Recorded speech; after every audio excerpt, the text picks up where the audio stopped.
Greetings, ladies and gentlemen, this is the Inept General, and welcome to my Gates of Ulthuan lore video. Now, this is a video requested by one of my patrons, but today we are going to go through the gates that protect Ulthuan from the Shadowlands and from Malekith's potential invasions.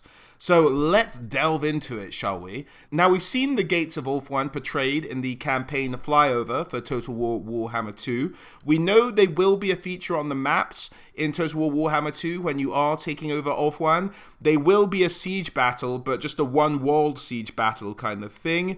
And they will have a special elven unit garrisoned in them that isn't available to armies in the usual way. So that's a very interesting element of the campaign mechanics in Total War Warhammer 2.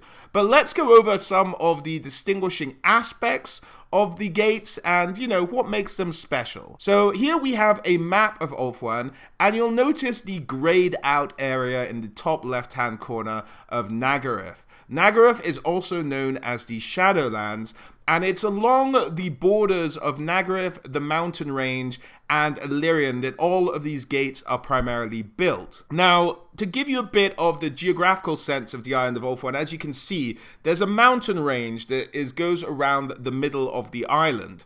Now, this really distinguishes a divider between what are known as the outer kingdoms and the inner kingdoms. In an effort to protect the inner kingdoms from invasion, these gates were built in the mountain range to just stop potential armies along the mountain passes. These gates were built with a particular enemy in mind, and that is Malekith and his Dark Elves.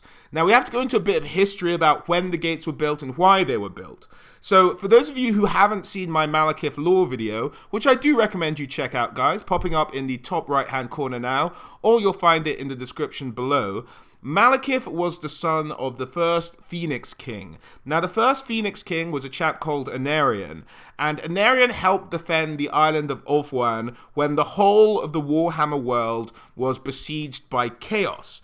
And it was indeed Anarion's friend, Kalidor Dragontamer, who invented the Vortex, which is the magical vortex that sucks out all excess chaos magic from the world to stop demons and stuff manifesting in the Warhammer world and completely destroying it. Now, I hope your eyes haven't glazed over at this point through going through that explanation, but essentially, big vortex, middle of this island, stops the world from going to shit. That's the idea. So, this was done with the help of the first Phoenix King, who's just essentially this high-powered warrior king for the elves. That tends to be his position historically. After the War of Chaos, the first Phoenix King disappears. His son was a guy called Malekith. Now, Malekith had distinguished himself during the wars, become a great general, become respected by his men, and when Anarion disappeared and it came time to pick another Phoenix King, people were like, hey, how about Malekith? But a lot of other people went, no. Look, we've just had a king who went kind of half mad through war, and we don't need his son, who was raised by him during his mad half of his life, to also just seems to love and cherish warfare. We don't want to live this way. We want to live a peaceful life, so they decided to vote against Malekith. Malekith seemingly took this on the chin like a champ. He was the first one to bend the knee to the new Phoenix King, who I think was Belshazzar, if I'm not mistaken, and then sort of went on his merry way. However, this was just all a ruse, or perhaps it wasn't, and he got changed later in life. That's up for debate. Whatever is the truth, he comes back at some point, and he's asked to root out a cult that had kind of interjected itself into every aspect of elven life. Now, this, again, was another ruse. Political schemes awry. They're all over the place in elven society. So this was a scheme by his mother. So he's really hunting himself, Malekith, at this point. But he uses it to kill all of his political enemies. Eventually, he calls a meeting with the Phoenix King and all the princes who rule each of the individual kingdoms of Ulthuan. And he says, look, the Phoenix King's in the cult. Let's kill him and make me Phoenix King. And the prince is like, whoa, buddy, hold your horses, Malekith, you lunatic. He's obviously not in the cult. What the hell are you talking about? At which point Malekith's like, oh, bugger, that didn't work. Plan B, kill everybody. So he kills all the princes, kills the Phoenix King, and then tries to walk through the coronation process to become Phoenix King, which is essentially walking through this massive pillar of fire. And no matter what nonsense was written around in the end times, I'm still sticking with the story that Malekith was proved unworthy and got horrifically burned by this pillar of fire. But he's rushed away by his servants to his own kingdom of Nagaryth, which is that dark area in the top left. From here, he's like, okay, that didn't work. I'm badly burnt. I almost died. Only dark magic saved me, and now I've been welded into this suit of armor. So what now? Let's, again, try and kill everyone. So he just sets about the civil war of the elves, just elves slaughtering elves. Some are on Malekith's side. They believe he's the heir of an area and he can't go wrong with that. It's a bloodline. It should be that way. Others are like, no, we vote for our Phoenix King. This guy's an arse. And having just killed the last Phoenix King, they had to appoint a new one. So they appoint Calador.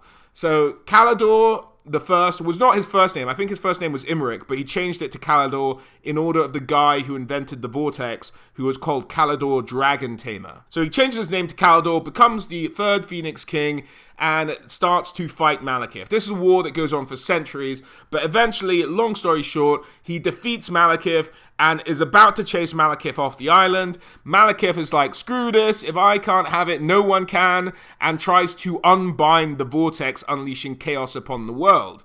Suffice it to say that this was stopped. Again, more details on all of this in the lore video, guys. Check the description below for a link to it. It's a long story, but anyway, his scheme is foiled, but in the midst of the power he unleashed to undo the Vortex, there's this magical backlash that causes a huge tidal wave to destroy his kingdom of Nagaryth and just leave it kind of a ruin of its former self. Castles and stuff are washed away, but protected by magic, so they're floating castles, which came on to be the Black Arks of the Dark Elves, and they all bugger off. So they're chased off the island, Malekith chased away, and Calador's like, whoa, that was nuts. Let's make sure we never allow that to happen again, and let's defend our shores. We have a rough idea of what direction they headed off in. They headed off to the northwest. So let's build a series of massive fortified gates in the mountain passes, protecting our northwestern shore from any future invasions from this bloody Malekith and his bloody lunatic followers. So that's what they build. They build these series of gates. Now, you can't really see them perfectly on this map, so I'm going to go to a slightly more simplified, less colorful map. So here we have it. On the top left there, we see the 1, 2, 3, 4, 5 gates protecting Ulthuan from what was Nagaryth, what is now known as the Shadowlands. So when this massive tidal wave happened, and the lands were kind of corrupted by Malekith and his mother's dark magic. All kinds of monstrosities started to show up in the Shadowlands.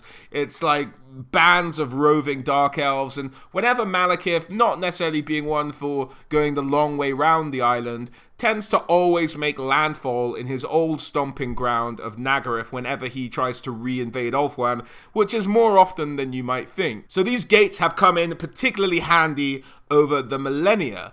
So you see the Dark Elf invasion routes there, all heading towards Nagaryth. All will have to deal with the gates if they want to access the inner kingdoms of Ulthuan itself. So that's what happens. So these gates aren't only like fortifications, they're also beautiful, but they serve as like barracks. It's not just a wall. It's not like Hadrian's Wall. Well, I suppose maybe it is like Hadrian's Wall at the bits that have barracks and stuff in them. They serve multiple functions, and they're all got archer posts, they've all got eagle bolt throwers on them, all kinds of good stuff for the defense of the kingdom of Ulthuan, and they are huge and glorious and lovely to look at.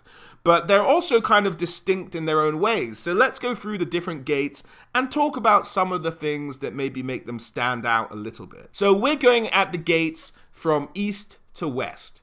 Now, the first gate on the westernmost point is the Eagle Gate.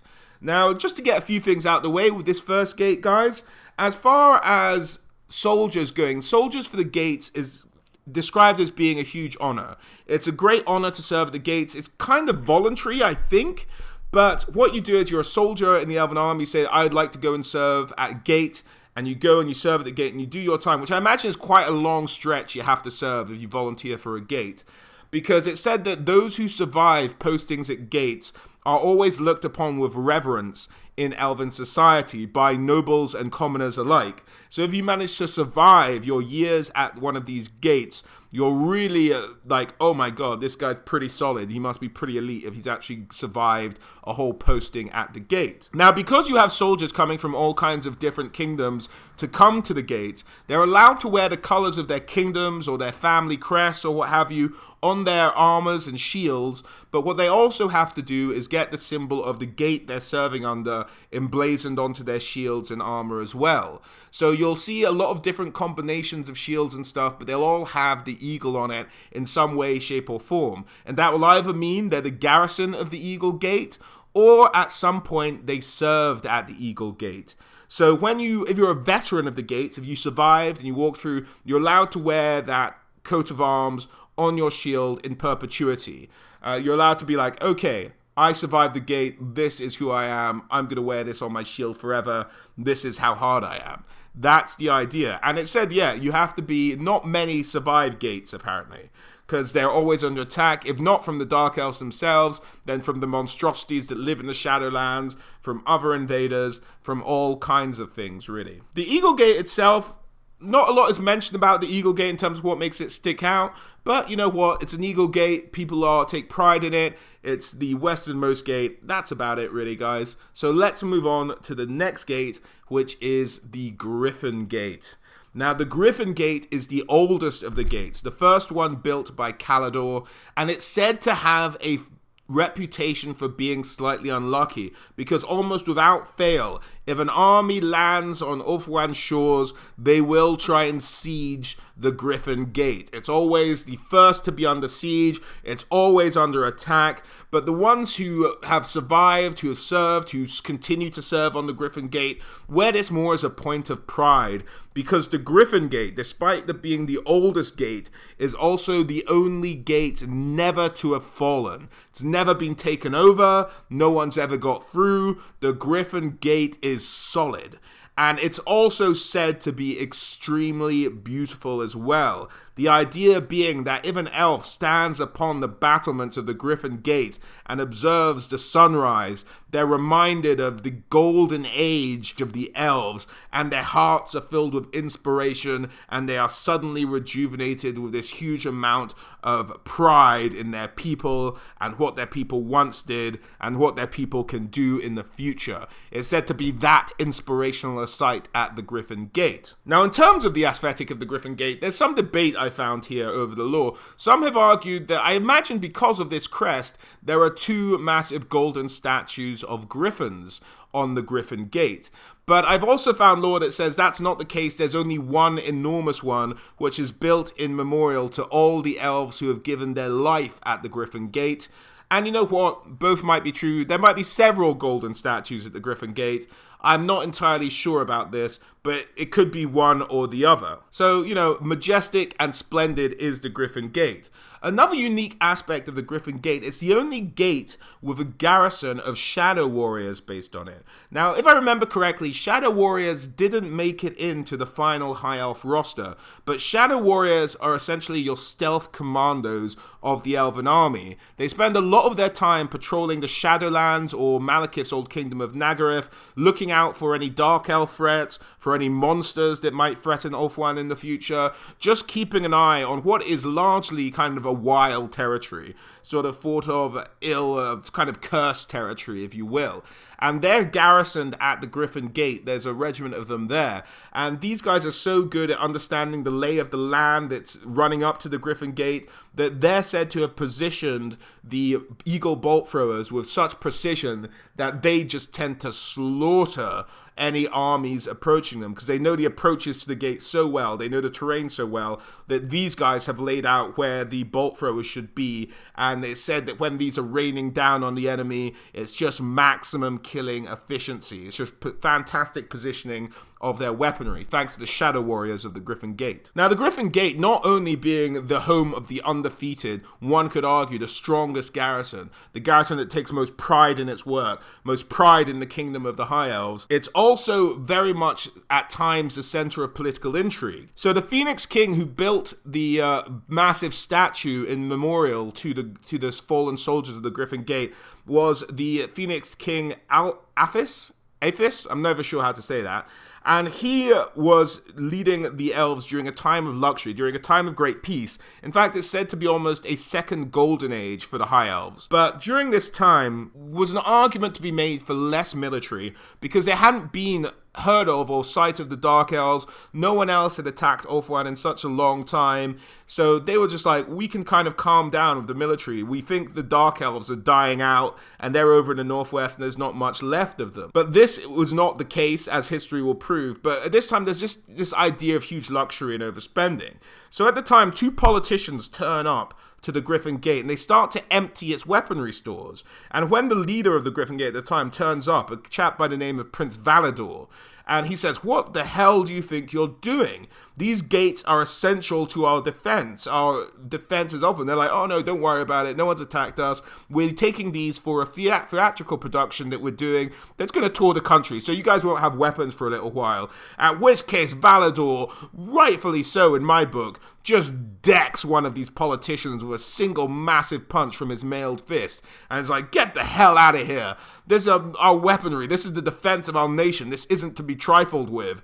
And so they kind of scarper off, despite the fact they said they were under orders from the Phoenix King. Turned out they weren't under orders from the Phoenix King. They just made this up. They were just trying to, take the piss, really. But despite this fact, there was this kind of growing wave of lethargy, I want to say, maybe indulgence for luxury and less towards what they needed to defend themselves going through elven society. And this eventually transformed into a cult. Again, you guys might know this sounds familiar. Again, a scheme from Marathi, Malekith's mother, trying to undermine elven militaristic power from the inside.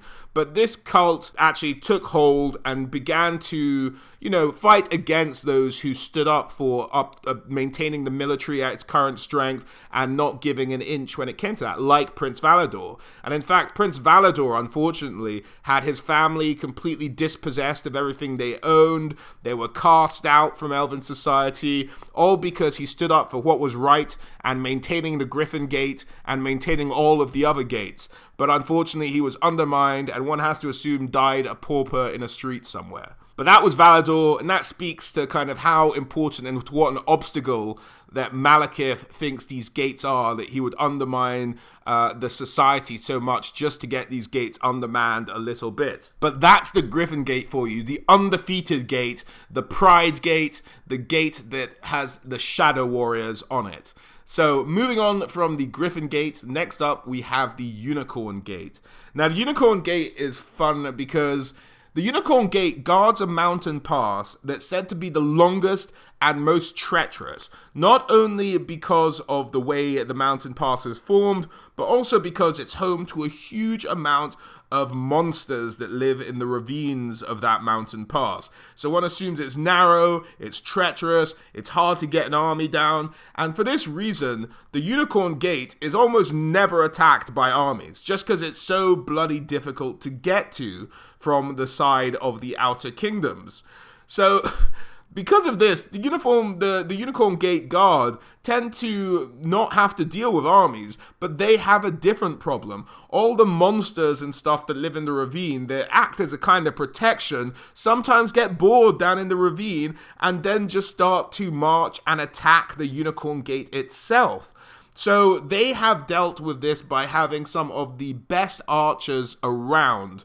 So they have to deal with more flying monsters, harpies, cockatrices. I'm never sure if I ever say that monster's name right, but that's my best guess. And they'll just swoop down and try and kill elves and try and swoop over and just attack the Unicorn Gate. As such, the Phoenix King Belkahadris back in the day built what they call outrigs on the tower, which are essentially like little platforms around the tower, not just at the top of the tower, but kind of just around the towers of the gate, so their archers can fire upwards and then run in, take shelter, come out, fire upwards again, and really just deal with these incessant flying harpies, these huge flying monsters that attack the gate. And so that's a unique feature. But they've also trained, because of you're always firing up into the air at these kind of small-ish flying monstrosities, you have some pretty solid archers up there at the Unicorn Gate.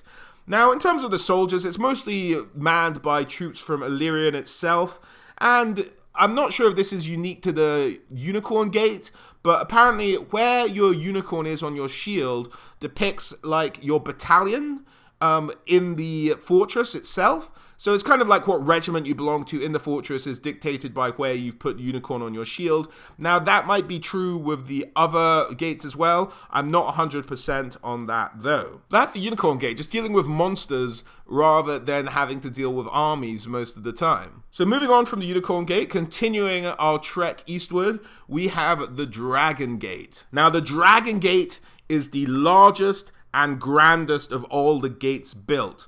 When Caledor first built the gates, he was obviously Caledor from Caledor, and so this is the province known for dragons. So this is kind of his namesake gate, and he made this as I said, the largest and grandest of all the gates. In fact, he designed it so that during war times, this would become the capital of Ulthuan itself. This is where his war consigliere will meet. This is where everyone would retreat to in times of war upon Ulthuan. As such, there's a huge palace built into it, and it also is able to garrison a huge amount of troops. It's said that the Dragon Gate had twice the amount of troops as the rest of the gates combined in its heyday, or during the whole heyday of the Elven Empire. Now there are far less elves around, so there's not nearly that many manning the Dragon Gate, but that's just how many troops the Dragon Gate used to have. As such, being the capital during wartime, it tends to attract a lot of attention, so armies would come and try and attack it first, try and wipe out the leadership of the Elven armies,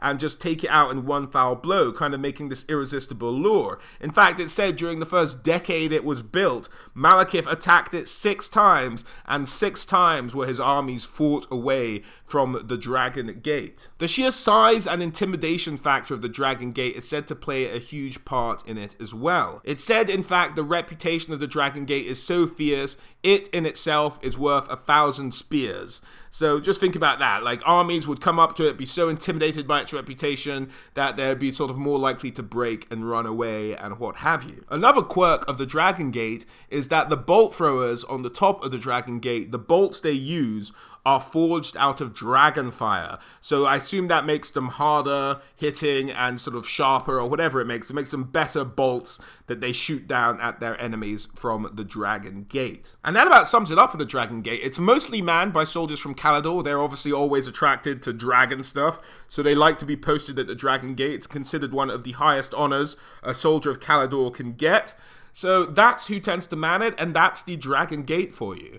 So moving on from the Dragon Gate, we have last, and maybe least, the Phoenix Gate. Now, the Phoenix Gate is funny because the Phoenix Gate gets wrecked all the time. It's been reduced to rubble a lot. But the idea of the Phoenix Gate, I suppose lore-wise, they're just trying to make it fit the name. But the idea of the Phoenix Gate is that it gets destroyed to rubble, and then they rebuild it taller, and then it gets destroyed again, and they rebuild it taller. One could probably argue that after the first 3 or 4 times, you might have wanted to reposition the gate to a more fortified position, perhaps, rather than just letting it get destroyed. But the idea is they build it better and stronger every time it gets destroyed, and now it's said to be so high that the spires of the towers actually can't be seen because they're located in the clouds. That's how many times the gate has been destroyed. Now, it's said that the soldiers who man the Phoenix Gate must be kind of lunatics, because it's fallen so many times, you wouldn't like your odds. And indeed, there is acknowledged this element of madness within these soldiers who man the Phoenix Gate. Now, the Phoenix being the symbol of the elven god Asurion, the kind of peak of their pantheon of gods, and who runs the kind of Phoenix Guard. They are all worshippers of this god particularly, and the higher grade of Phoenix Guard, which is the Anointed of Asurion, which is actually a general type, but a general type that didn't make the cut in Total War Warhammer 2, at least not yet. And so they tend to attract a lot of the faithful of Asurion to this gate, so kind of religious zealots to a certain extent, and the archers at the Gate of Asurion have all had their arrows blessed by the Anointed of Asuryan, which are those very elite Phoenix Guard units. So that's the idea behind the Phoenix Gate, really just manned by, one could argue, zealots with hugely efficient and accurate bolt throwers, and, you know, with their blessed arrows firing down on any enemies. So that's really the Phoenix Gate. I don't know what else to say. Like, you just have to be a lunatic to work there. It just gets destroyed every other day and they have to keep rebuilding it. So that's the Phoenix Gate for you. So that about sums up the gates we've covered there today, guys. Whether you want to destroy the elves by smashing through these gates, or hold the line against the aggressions of the Dark Elves as the High Elves, I think the Phoenix Gate sound good. I'm really happy they made the mechanic in Total War Warhammer 2. I think there's also some room there to play around with the ideas behind each of the Phoenix Gates. For example, the Dragon Gate, you could have a leadership debuff for enemies attacking the Dragon Gate, and you could give the bolt throwers on the Dragon Gate extra armor piercing because of their bolts that have been forged in Dragon Flame. So you can play around with each of these. For example, the Unicorn Gate, you can have it, the whole area around it cause extra attrition, and hell, throw in some unicorns that can come out and fight in your garrison or something like that. For the Phoenix Gate, you can have their archers do magical damage because the archers have all been blessed by the Anointed of Asuryan. You can really play around with some of the lore of these gates, and I really hope Creative Assembly do for Total War Warhammer 2. But I hope you guys are excited to see them. Special thanks to Huli, who is the patron who requested this video, and a thanks to all my other patrons as well: Reese, Colin, Mateus, Samuel, Matthews, David, Peter, Sign of the Emperor, Niblitz, Caliph, Nigel, and Hankster. Thank you guys for supporting me. And I hope you guys all enjoyed this video, and as always, guys, I hope to catch you on the next one.